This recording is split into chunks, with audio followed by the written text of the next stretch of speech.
सभी प्यारे साथियों को नमस्कार। कैसे हैं आप सभी? आशा करता हूं आप सभी स्वस्थ मस्त जबरदस्त होंगे। यदि आप भी वर्दी वाली नौकरी चाहते हैं और अपने माँ बाप का सपना पूरा करना चाहते हैं तो एसएससी जीडी एक बेस्ट ऑप्शन है, जिसमें हर साल लगभग 50,000 के आसपास वैकेंसी आपको देखने को मिलती हैं। इस बार भी नई वैकेंसी जो आएंगी 2027 की, वो भी अच्छी खासी रहने वाली हैं। तो ये एक ऐसी अपॉर्चुनिटी है, एक ऐसा मौका है जिसमें आप 4 से 5 महीने की मेहनत करके अपना सिलेक्शन पक्का कर सकते हैं, अगर आपकी तैयारी सही और सटीक दिशा में है और निरंतरता अगर आपकी सही जगह बनी हुई है। तो कैसे आप अपने एग्जाम को पास कर सकते हैं, क्या सही स्ट्रेटजी होगी, उन सभी चीजों को आज मैं आपको बताऊंगा। तो वीडियो के अंत तक सभी साथी जरूर बने रहें। 3 महीने के अंदर आपका सिलेबस पूरा होकर किस तरीके से आप रिवीजन कर सकते हैं, मॉक टेस्ट का सही तरीका क्या है, अगर आप नए बच्चे हैं तो आप किस तरीके से सिलेक्शन पा सकते हैं, उन सभी में आपके भाई की गाइडेंस बहुत काम आएगी। तो प्यारे साथियों, अभी जो पीछे बताया गया है कि इसमें 93,000 जो पद हैं उससे ज्यादा रिक्त हैं गृह मंत्रालय द्वारा। वर्तमान में जो भर्ती चल रही है, अगर इसके पद जोड़ दिए जाएं तो यानी कि अभी भी 50,000 से ज्यादा पद ऐसे हैं जो खाली हैं और इन पर वैकेंसी आएगी। लेकिन कई बार ऐसा होता है कि वैकेंसी आती शुरुआत में 30,000 है, बाद में बढ़ाकर 40, 45 और 50,000 कर दी जाती है। तो ऐसा होता है। तो लगभग मान के चलो आप 40-45,000 वैकेंसी जो है आपकी आनी संभावित है।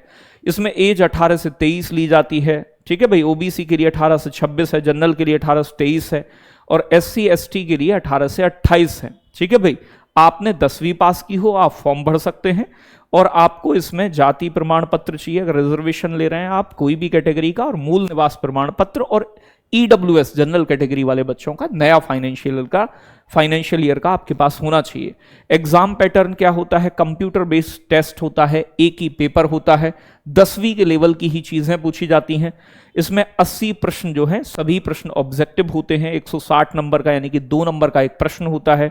60 मिनट का 1 घंटे का पेपर होता है और नकारात्मक मार्किंग भी, नेगेटिव मार्किंग भी होती है। प्रत्येक गलत उत्तर के लिए 1/8 यानी कि 0.25 का जो नंबर है वो काटा जाता है। अगर मैं बात करूं विषय वार विभाजन का, तो इसमें रीजनिंग के 20 प्रश्न 40 नंबर के, सामान्य ज्ञान सामान्य जागरूकता के 20 प्रश्न 40 नंबर के, एलिमेंट्री मैथमेटिक्स 20 प्रश्न 40 नंबर के, हिंदी या अंग्रेजी वैकल्पिक है, अन्य भाषाएं भी होती हैं क्षेत्रीय, तो 20 प्रश्न 40 नंबर। ज्यादातर बच्चा हिंदी बेल्ट का या कुछ अंग्रेजी भी लेते हैं इसमें, तो बहुत जटिल सिलेबस नहीं है।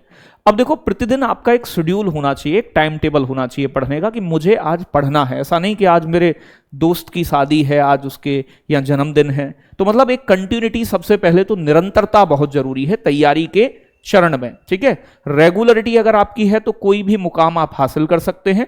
अगर आप कंटिन्यूटी के साथ नहीं पढ़ते तो दिक्कतें आती हैं। तो आप अगर प्रतिदिन यानी कि 6 से 8 घंटे की तैयारी करते हैं तो आप लगभग 3 महीने में अपना बहुत प्यार से पूरा सिलेबस पूरा कर पाएंगे। ठीक है भाई, 3 महीने के अंदर। फिर उसके बाद अगर आप 2 महीने अच्छी प्रैक्टिस कर दें तो ये मान लो कि ये नौकरी आपके हाथ में बिल्कुल लग सकती है, अच्छे तरीके से लग सकती है। देखो, एकमात्र सफलता का एक ही विकल्प है कि आप मेहनत करें। आप ये सोचें कि कोई टॉनिक मिल जाए तो ऐसा पॉसिबल नहीं है, कि कोई जड़ी बूटी आती है ऐसा भैया हमें दे दें, तो वो भी पॉसिबल नहीं है। मेहनत ही एकमात्र विकल्प है। या फिर और दूसरे विकल्पों में आप जानते ही हैं, तो फिर वो 15 लाख 20 लाख वाला मामला होता है, उसका हम समर्थन नहीं करते हैं। आप मेहनत करें। मैं तो यही कहूंगा, मैथमेटिक्स को आप रोज 1.5 से 2 घंटे का समय दें। ठीक है भाई, परसेंटेज, लाभ हानि, अनुपात समानुपात, औसत, समय, दूरी, कार्य, इनके कॉन्सेप्ट को समझें।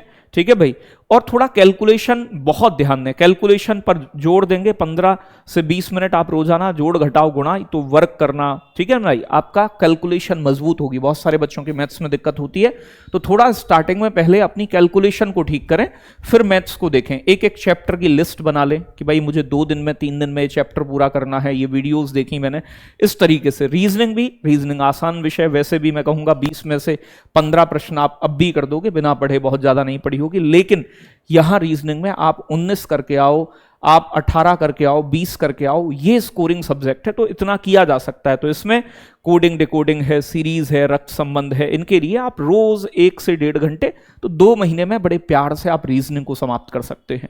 ठीक है भाई, तो ये पूरे चैप्टर्स ऐसे होते हैं और रीजनिंग स्कोरिंग विषय आप फिर क्या है, देखो भाषा हिंदी अंग्रेजी, हिंदी में बहुत लिमिटेड टॉपिक हैं, ठीक है भाई।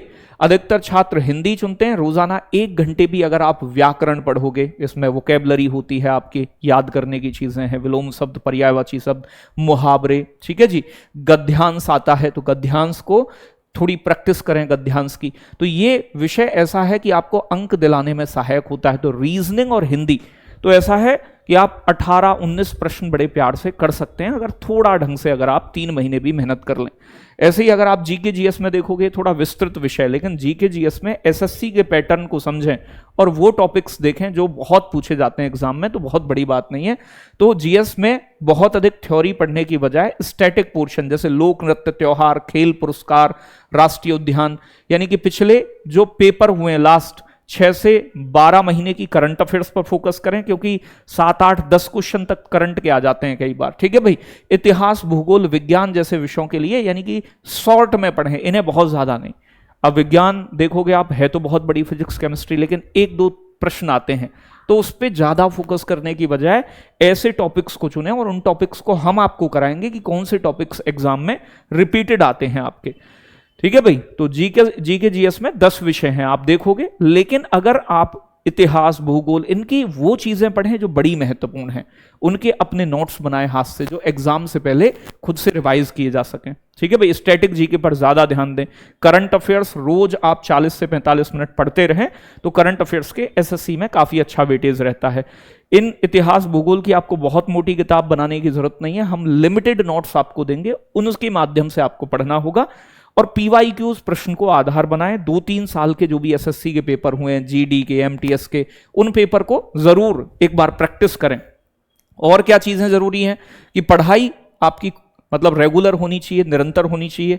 आप जब अपना सिलेबस आधा हो जाए तो आप भाई मॉक टेस्ट जरूर लगाएं। बहुत सारे बच्चे इसमें गलती करते हैं कि जब सिलेक्शन आपका बहुत नजदीक होगा तो मॉक टेस्ट आपको बहुत जरूरी होगा। आधा सिलेबस हुआ, मॉक टेस्ट पहले आप 10 दिन में लगाओ, फिर 5 दिन में लगाओ, फिर 3 दिन में लगाना शुरू करो, और पेपर से 1 महीने पहले आप रोजाना एक मॉक टेस्ट लगाओ। और उस मॉक टेस्ट को लगाना ही इंपॉर्टेंट नहीं है, उसमें जो प्रश्न गलत हुए, क्यों हुए, उनको एनालिसिस करो, एक नोटबुक बना लो, उसमें लिखो कि जो प्रश्न एक बार गलत हुआ है वो दोबारा ना हो। तो मॉक टेस्ट भी बहुत फायदा करता है। मॉक टेस्ट का एनालिसिस करें, हफ्ते के अंत में रिवीजन करें अपना, हर हफ्ते करें, महीने का एक दिन सेट कर लें कि इस दिन हमें रिवीजन करना है। थोड़ा स्वास्थ्य पर भी ध्यान दें, थोड़ी रनिंग करते रहें अपना, इससे हेल्थ भी ठीक रहेगी और बाकी चीजें भी, ठीक है भाई।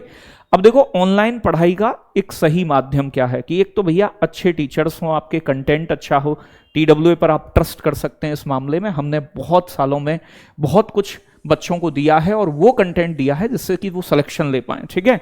तो आप सही सटीक, ये नहीं कि सिर्फ ज्यादा लोग देख रहे हैं, कई बार ऐसा होता है कि भाई लोग कम देख रहे हैं लेकिन टीचर बहुत शानदार हैं। तो मैंने SSC GD के लिए इस बार बड़े बढ़िया टीचर्स को आपके साथ जोड़ा है, TWA के साथ जोड़ा है, जिनका एक अच्छा अनुभव है, जो आपको पढ़ाएंगे और आपके सिलेक्शन के साथ ही बनेंगे। यूट्यूब का सीमित उपयोग करें, ऐसा नहीं है कि रील स्क्रॉल कर रहे हैं, इंस्टाग्राम चला रहे हैं। तो प्रीवियस ईयर क्वेश्चन लगाने हैं, प्रैक्टिस करनी है, देखें। केवल और केवल ऑनलाइन पढ़ने से काम नहीं चलता। अगर आप 6 घंटे ऑनलाइन क्लास ले रहे हैं तो आपको 4 घंटे सेल्फ स्टडी भी करनी होगी। तो ये सारी चीजें आपको सिलेक्शन की ओर लेकर जाएंगे। केवल ऑनलाइन ही अगर आप डटे रहोगे तो काम नहीं चल पाएगा। जब आप पढ़ें तो भारी भरकम किताबों की जगह अपने शॉर्ट नोट्स बनाएं, खुद से अपने हाथ से हस्तलिखित, और रिवीजन जो है वो बेहतर तरीके से आप अपना करते रहें, ठीक है भाई। तो अनुशासन आपके अंदर होना चाहिए, डेडिकेशन होना चाहिए, रोज रोज का इधर उधर जाना नहीं, अपना नियमित पढ़ना, अपने आप से रोजाना प्रश्न कि क्या वास्तव में आज के दिन का मैंने सही उपयोग किया है। तो इन चीजों का ध्यान रखोगे तो वास्तव में ये वर्दी आपकी होगी। लक्ष्य बैच आपके लिए स्टार्ट हो रहा है, ठीक है भाई, बहुत रीजनेबल प्राइस में। 499 फीस है, TW20 कूपन कोड के साथ 399 मिल जाएगा। 20% का डिस्काउंट है, इसके रजिस्ट्रेशन चल रहे हैं। इसकी क्लासेस जो स्टार्ट होंगी प्यारे बच्चों, वो 5 तारीख से स्टार्ट होने जा रही हैं। जल्दी मैं इसकी टीम आपके सामने लॉन्च करूंगा, ठीक है भाई। और ये ऑफिस का नंबर है 9711449696। किसी भी क्वेरी के लिए आप इससे पता कर सकते हैं। बहुत शानदार टीम आपकी होने वाली है। एक एक टीचर बहुत बेहतरीन और सेलेक्टेड इसमें चुना गया है, जिसका एक लंबा अनुभव है। तो सभी साथी यानी कि जरूर इस बैच से जुड़ें और अपनी सफलता को सुनिश्चित करें। बाकी समय समय पर गाइडेंस आपको मिलती रहेगी। जय हिंद, जय भारत साथियों।